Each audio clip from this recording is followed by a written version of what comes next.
আপনারা দেখছেন জনমত টিভি। আজ 6 জানুয়ারি 2024 খ্রিস্টাব্দ, 20 পৌষ 1430 বঙ্গাব্দ, শনিবার। প্রতিদিনের মতো আজও এক নজরে চোখ বুলিয়ে নিন বরাক উপত্যকার বিভিন্ন সংবাদপত্রের কিছু গুরুত্বপূর্ণ খবরের শিরোনামে। প্রথমেই বিভিন্ন পত্রিকার মূল খবরের শিরোনাম। গতি দৈনিক। বঙ্গে ইডি সিআরপিএফের ওপর তৃণমূলের প্রাণঘাতী হামলা, আহত 3। নববার্তা প্রসঙ্গ। 6 মাসের জন্য রাজ্যে বন্ধ ও বিক্ষোভ নিষিদ্ধ, জয়ন্ত মল্ল। যুগশঙ্খ। বিশ্বের সঙ্গে অযোধ্যার সংযোগ স্থাপনে সংকল্পবদ্ধ মোদি। এক নজরে দেখে নিন আজকের গতি দৈনিকের কিছু গুরুত্বপূর্ণ খবরের শিরোনাম। বরাকের বাগান শ্রমিকদের জন্য শিলচরে উদ্বোধন হলো ই নিধি অ্যাপ। কর সেবক পূজারীকে গ্রেফতারের পেছনে কেন্দ্রীয় মন্ত্রী প্রহ্লাদ সাট্টার। হাইলাকান্দি পুলিশের হাতে গ্রেফতার পুলিশ। অসম অপ্রাদেশিকৃত শিক্ষক কর্মচারীরা দিশপুর ঘেরাও করবেন আগামী সোমবার। রামকৃষ্ণ বিদ্যাপীঠের একাধিক পড়ুয়া অসুস্থ। বন্ধ উত্তপ্ত কাঠলতলি। জালালপুরে বার্মিজ সুপারি বোঝাই লরি আটক করলেন স্থানীয়রা। পরিবহন শ্রমিক ছাড়া পুঁজির বাজারে মুনাফা সঞ্চয় মুখ থুবড়ে পড়বে মৃণাল। দুর্ঘটনা এড়াতে প্রশাসন জনগণের সভা কালাইনে। চাকা বন্ধে ব্যাপক প্রভাব লালা অঞ্চলে, গ্রেফতার 4 পিকেটার। বিদ্যুতের শর্ট সার্কিটে গাগলাছড়ায় বাড়ি ভস্মীভূত। বন্ধে চাকা অচল হাইলাকান্দিতে, প্রভাব খেল মহারণেও। কোটি কোটি ভারতীয় স্বাস্থ্যকর খাবার খেতে পান না, রিপোর্ট। হাইলাকান্দির জাতীয় সড়কগুলিতে ই রিকশার চলাচল বন্ধ। দেখে নিন আজকের নববার্তা প্রসঙ্গের কিছু গুরুত্বপূর্ণ খবরের শিরোনাম। ইভিএম নিয়ে কংগ্রেসের আপত্তি, গায়ে মাখল না নির্বাচন কমিশন। চাকা বন্ধে বিপর্যস্ত রাজ্যের পরিবহন ক্ষেত্র, শেষে সাময়িক প্রত্যাহার। 24শে হাফিজের পথে কাটা বিছাতে দৌড় শুরু কংগ্রেসে।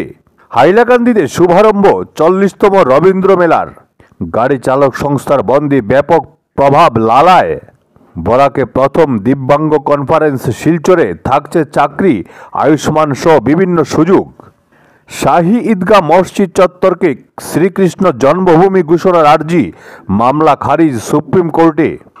দিন দুপুরে গরু চুরির ঘটনায় আতঙ্ক মুকামছড়া কলোনিতে। রামকৃষ্ণনগর থানায় এজাহার। মকই ভাঙ্গায় দুর্ঘটনায় গুরুতর আহত শিক্ষিকা। মাদ্রাসা শিক্ষাকে শেষ করে দেওয়ার উদ্দেশ্যে রাজ্যের কওমি মাদ্রাসাগুলোকে লক্ষ্য করা হচ্ছে, মোহাম্মদ ইয়াহিয়া। বালির আড়ালে পাচারের পথে গুমরায় বাজেয়াপ্ত বিপুল পরিমাণের বার্মিজ সুপারি। কদমতলায় দিন দুপুরে শ্লীলতাহানির শিকার গৃহবধূ, চাঞ্চল্য এলাকায়।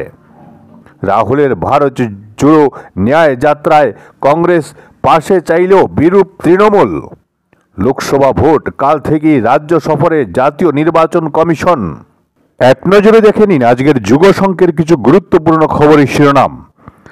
4 লেনের হবে জাটিঙ্গা হাফলং সড়ক, মুখ্যমন্ত্রী। ঘুষ নিয়ে বার্মিজ সুপারি গাড়ি পাস হাইলাকান্দিতে, গ্রেফতার 4 কনস্টেবল। মায়ানমারের শরণার্থীদের ফেরত পাঠানো হবে না, লাল ডুহমাকে আশ্বস্ত করলেন শাহ। বাংলাদেশ ভোটকে অবৈধ বলা যাবে না, সংসদ নির্বাচন বাংলাদেশের অভ্যন্তরীণ বিষয়, বলছে দিল্লি। বন্দে লঙ্কাকাণ্ড, কাঠলতলিতে প্রতিবাদীদের হামলায় আহত 80। সাইবার জালিয়াতি, কড়া পদক্ষেপের হুঁশিয়ারি ডিজিপি জিপি সিংয়ের।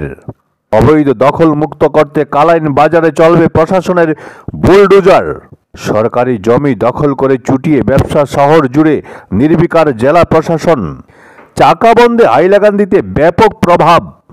চাকা বন্ধে স্তব্ধ রামকৃষ্ণনগর, তীব্র প্রতিবাদ মোটর চালক সংস্থার। কাটাকালে পিকেটারদের উপর লাঠিচার্জ। হরিয়ানায় কংগ্রেস বিধায়কের বাড়িতে হানা ইডি গোয়েন্দাদের। দক্ষিণ কোরিয়াকে লক্ষ্য করে 200 গোলা নিক্ষেপ পিয়ং ইয়ং এর। 24 লোকসভা নির্বাচনে মাত্র 255 আসনেই ফোকাস কংগ্রেসের। আজকের মতো এ পর্যন্তই। প্রতিদিন ভালো ও পক্ষপাতশূন্য খবরের জন্য সবসময় জনমত টিভির পাশে থাকুন। সবাইকে অশেষ ধন্যবাদ।